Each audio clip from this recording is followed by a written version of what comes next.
Hello and welcome to World Talks here on TVP World with me, Ashim Kumar. Hungary's nominee for EU Commissioner for Health and Animal Welfare has been rejected by the expert committees of the European Parliament. According to Politico, lawmakers refused to approve Várhelyi after his oral hearing on Wednesday, the only commissioner so far not to be greenlit at this stage. A Hungarian ruling party, Fidesz MEP, posted on Facebook that even though the hearing is supposed to assess professional knowledge, we can expect the well-known ideological and political attacks. Well, what is really going on with this rejection? Well, to explore that question, I am joined by Jowanka Jakubek-Lalik, Associate Professor, Faculty of Law and Administration at the University of Warsaw. She's joining us from Warsaw. And Michał Matlak, Policy Advisor at the European Parliament, joining us from Brussels. Welcome both to TVP World, and thank you for taking the time. Good morning. So, Professor, I'll start with you. Your thoughts on this rejection at this stage? Well, first of all, we need to be aware that there is a common misconception that the commissioners represent their member states, which in fact is not true. Commissioners need to be impartial, need to represent the political union as a whole.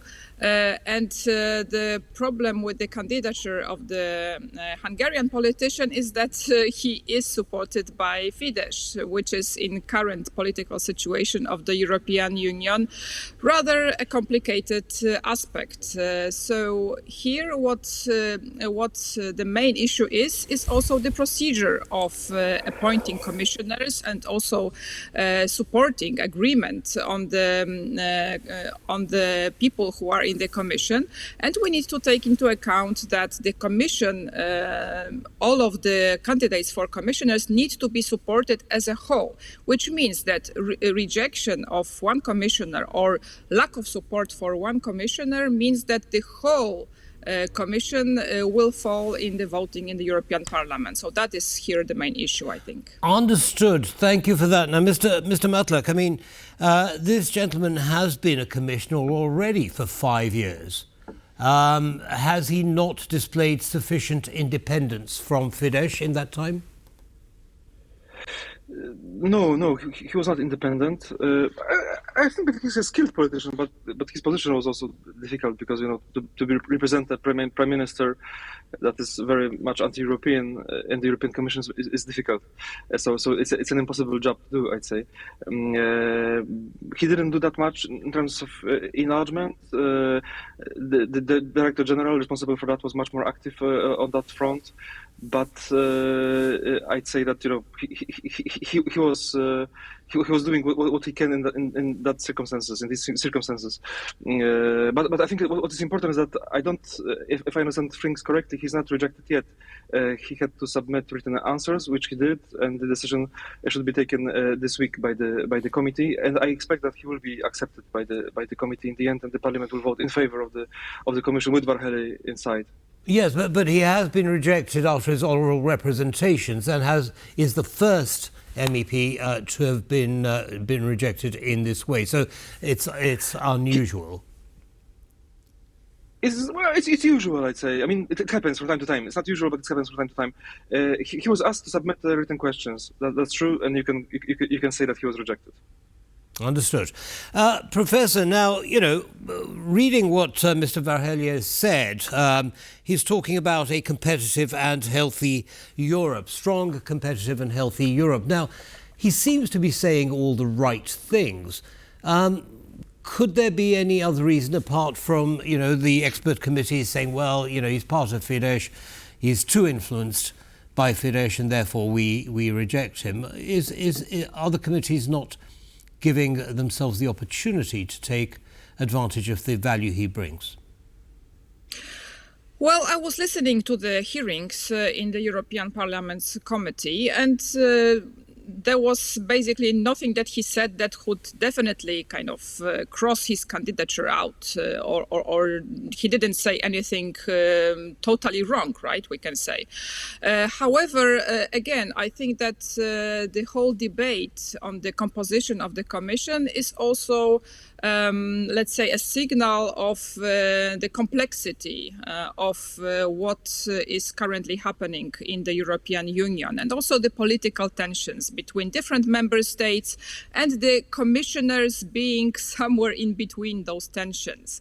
What also needs to be remembered is that the composition of the Commission, of the European Commission, needs to meet several criteria. So it is definitely a super difficult and super complex exercise to compose the Commission. So we need to have gender balance, we need to have different portfolios, we need to have the candidates supported both by their member state and also the European Union level, so the president of the European Commission. So indeed, it is a very complex exercise. And currently, with also political situation being tense and Hungary's support meaning more actually problems than added value, is resulting in this situation. Understood. Now, Mr. Matlak, some observers might say, well, don't argue with Brussels or you'll never get a commissioner in place. What would you say to them? Well, no, Varhelyi was a commissioner for the previous 5 years, so no, it's not true. If you argue with Brussels, you might get into trouble in a sense that we saw with Varhelyi, but in the end, as I said, I expect that he will be confirmed. So I wouldn't say it's true. Okay, all right. Would you agree, Professor? Well, yes and no, because on one hand, indeed, when the country is in, let's say, some kind of argument, there are indeed additional political tensions in this process. And as I just explained, the process is very complex itself. So adding additional, let's say, problematic aspects, additional tensions is definitely not helping. However, as we can see from the past experiences, countries which are firmly standing on the point of their interests sometimes are winning, meaning that they are gaining some more from this bargaining in European Union. So here again, Viktor Orban is a very good example, because the Hungarian government has been quite successful in gaining what they wanted in the European Union in many situations. So again, here I wouldn't say that there is just a clear yes or no answer. Understood. Well, as you say, it is complex, very difficult to ever get a clear black and white answer in most of these. The world is complex indeed. Indeed, most things are grey rather than black and white. Okay, so I'd like you both, please, to zoom out for a second and tell us what you think is going to happen with the whole group of commissioners that's going to be voted on. Mr. Matlak, I'll start with you. Just one sentence on the previous question, because I forgot to say that it's true that Hungary will get a commissioner, and that's clear, also because of the treaties. But the portfolio of the commissioner is not very good. So in a way, it's again a great situation. But answering to your question, I'd say that I suspect that all the commissioner designates will be confirmed, and that there will be a vote at the end of November, around the end of November, which will confirm the Commission as a whole. And so it seems that there is a possibility that from the 1st of December we will have a new European Commission already, because Varhelyi is just one case, but for the rest, I mean, there were some more difficult examples, but the other hearings normally went quite well, apart from maybe 2 cases. So it seems that in general the Commissioner designates satisfied the Parliament, if I may say so, and the Commission will be confirmed. Okay, well that's Mr. Matlak's opinion. Professor, do you agree? Well, we are still in the bargaining process, that's for sure. However, we are also under the pressure of time, and there is an expectation that the new composition of the European Commission will be in place as early as the 1st December. So indeed, some agreements needs to be made, and also should Mr. Varhelyi be, let's say, voted out or not presented as a candidate for the commissioner, somebody else would need to take his place. And this person also would need to have the support of the Hungarian government. So in my view, in my opinion, it is more sending a signal that there is a tension, there is a problem, let's say, in the relations between European Commission or European Union institutions and Hungarian government. However, I might agree that in the end, this composition of the European Commission will be voted in. Will be voted in. Just a detailed point on what you just said. So if Mr.